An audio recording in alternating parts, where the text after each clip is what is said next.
Ngomongin soal negara mana yang paling nyebelin di dunia, so pasti selain Amerika, pasti jawabannya adalah Israel, ya kan? Ya gimana enggak, setelah mereka terus-menerus melakukan serangan ke Palestina, kini negara Zionis itu juga sedang menghadapi perang melawan Yaman. Terbaru nih, Israel diketahui baru telah meluncurkan serangan ke Yaman, di mana hal itu dilakukan sebagai bentuk balasan karena sebelumnya Yaman juga melakukan serangan ke wilayah Israel, tepatnya di Bandara Ben Gurion. Jelas hal itu semakin membuat intensitas keduanya makin panas, karena Yaman pun beneran gak gentar untuk terus meluncurkan serangan demi serangan. Di sisi lain ada China nih yang diketahui menjadi negara terbaru yang ikut-ikutan memanaskan konflik. Bahkan mereka nekat menerobos blokade yang sebelumnya dilakukan oleh Israel terhadap bantuan kepada rakyat Gaza. Tentu saja ini membuat situasinya jadi makin sulit buat Israel. Terlebih mereka baru aja kena musibah baru ketika salah satu gudang senjata mereka mengalami kebakaran.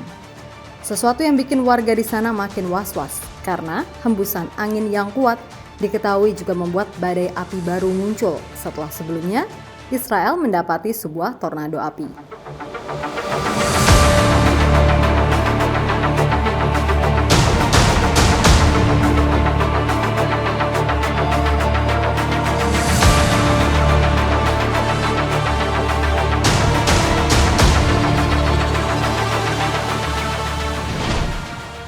Israel sepertinya masih berusaha denial atas segala hal yang telah menimpa mereka.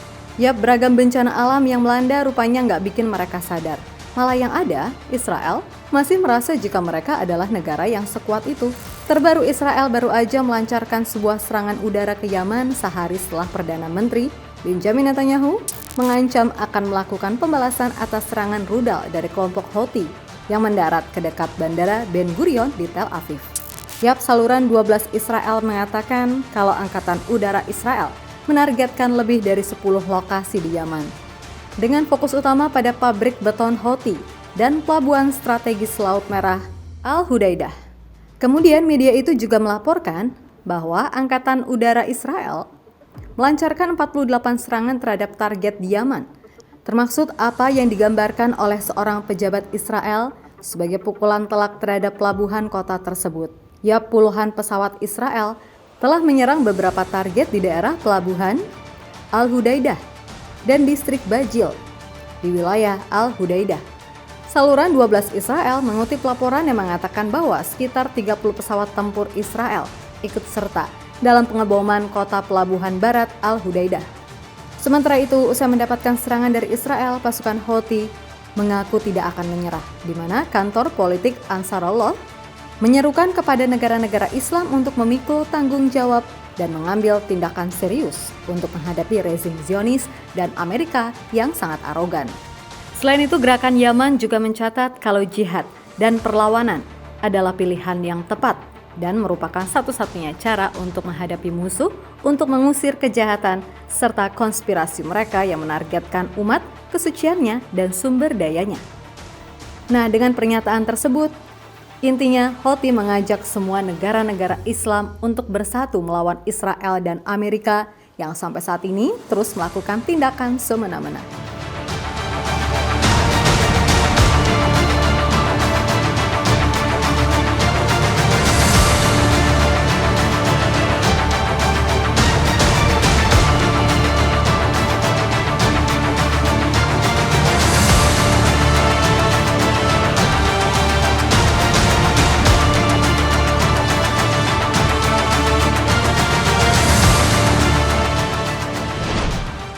Lebih lanjut, dalam permasalahan ini, Israel sepertinya beneran dibuat dongkol ketika China ikut-ikutan memanaskan situasi. Ya, berdasarkan info yang beredar, pasukan China diketahui telah berhasil lolos dari blokade bantuan yang menuju ke Gaza. Meskipun kita semua tahu kalau China bukan negara Islam, tapi bagi mereka ini adalah masalah kemanusiaan, bukan sekedar agama semata. Tentu saja meskipun kabar ini masih 50-50, tapi tetap membuat Israel gondok setengah mati. Dan pemerintah China secara terang-terangan akan mendukung Palestina. Bahkan salah satu pejabat mereka, yakni Ma Xinmin, sangat mengutuk keras atas aksi blokade bantuan yang telah dilakukan oleh Israel. Situasinya semakin memburuk di Gaza dan seluruh wilayah pendudukan. Kami menyaksikan krisis kemanusiaan yang belum pernah terjadi sebelumnya, yang mengancam akan menghancurkan masyarakat yang sudah menderita, kata Ma Xinmin dikutip dari Beijing Post. Yap, selain China, sejatinya apa yang dilakukan Israel terkait pemblokiran jalur bantuan ke Gaza juga mendapatkan kecaman dari Inggris. The Chief Legal Advisor and the Head of the Legal Directorate of the Foreign and Commonwealth Office, yaitu Sally Langris, mengatakan jika apa yang dilakukan Israel sangat bertentangan dengan nilai-nilai kemanusiaan. Tidak dapat diterima bahwa Israel telah memblokir dukungan kemanusiaan untuk memasuki Gaza selama hampir 2 bulan, yang berarti bahwa warga sipil Palestina termasuk 1 juta anak-anak menghadapi kelaparan, penyakit, dan kematian, kata Sally Langris pada media.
Yap, sejatinya memang Israel ini layak dan sangat layak untuk dibenci.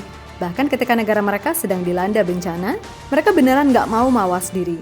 Dan alam sepertinya memang ingin menunjukkan satu persatu balasan ke Israel. Terbaru, salah satu gudang senjata milik Israel diketahui mengalami kebakaran hebat. Entah apa penyebabnya, yang pasti kebakaran tersebut membuat persiapan Israel dalam melakukan serangan menjadi terganggu. Yang mana itu terjadi karena semua senjata mereka ada di sana, yang kemungkinan besar ikut terbakar. Nah, buntut dari kebakaran ini, warga di sana sepertinya udah beneran trauma dengan segala apa yang terjadi. Karena dengan angin yang berhembus kencang, mereka khawatir jika setelah badai pasir, akan ada badai api yang muncul yang bahkan bisa lebih parah dari sekedar tornado api yang kemarin muncul. Itulah mengapa banyak dari warga Israel ingin mengungsi ke negara lain. Akan tetapi, sayangnya keberadaan mereka udah ditolak sana-sini. Yap, orang-orang Israel pada akhirnya mulai menerima akibat dari sikap mereka di belahan dunia. Maksudnya adalah, dunia mulai muak pada orang-orang Israel. Dan itu tergambar dari banyak momen saat mereka menolak kehadiran warga Israel di wilayah mereka. Seperti misalnya saat keluarga Israel yang diusir dari sebuah restoran di Naples, Italia. Mereka tidak diterima dan diminta keluar dari restoran. Itu bukan rasisme, tapi ini hukuman bagi para pembunuh anak dan pendukungnya. Ya, pendukung teroris. Pendukung teroris. Itulah yang dikatakan pada keluarga Israel itu, yang pada akhirnya membuat mereka hengkang atau pergi dari tempat makan mereka. Anti-Semitic you are!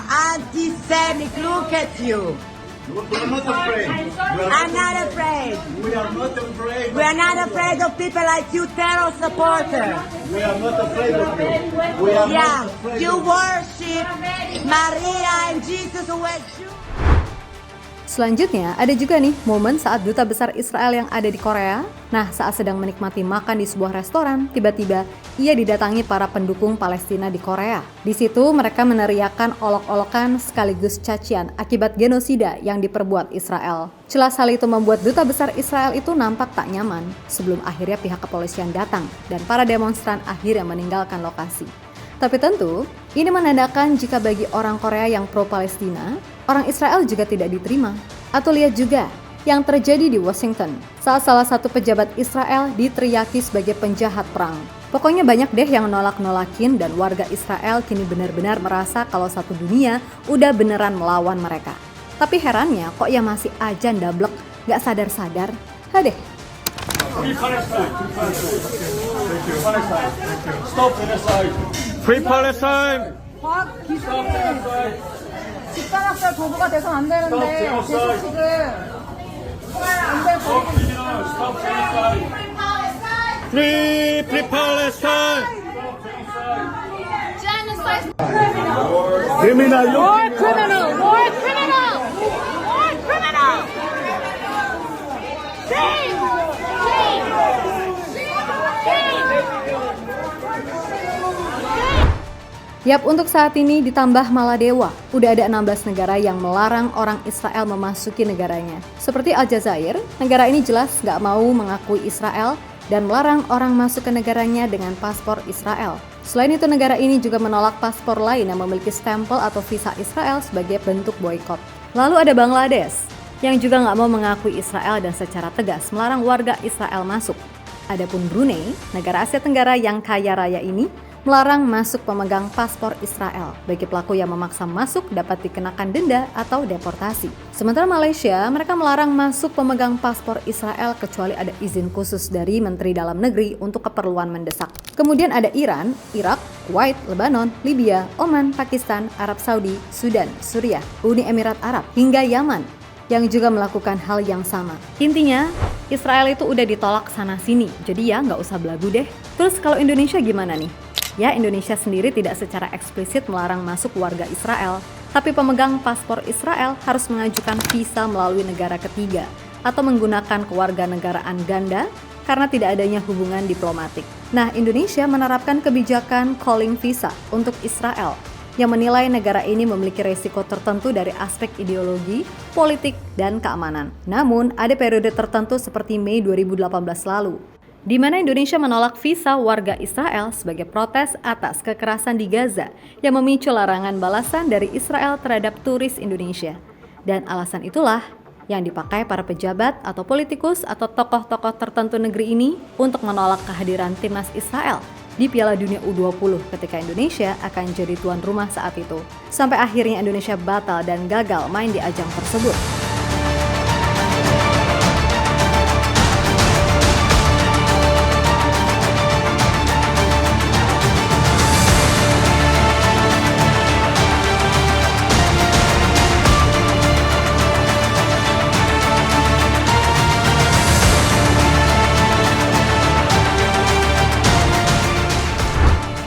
Yap, terlepas dari apapun, yang jelas saat ini Israel harusnya bisa sadar diri, sadar posisi, gak usah kebanyakan itu.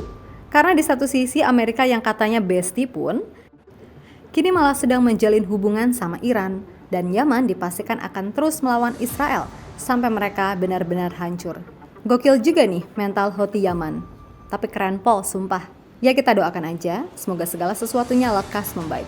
Buat Palestina dong, ya kali buat Israel di Oga amai, kan gitu. Karena ya sampai kapan gitu loh dunia ngebiarin genosida ini berlanjut. Harapannya kan bisa segera clear dan publik Palestina bisa mendapatkan keadilan yang semestinya, kan gitu.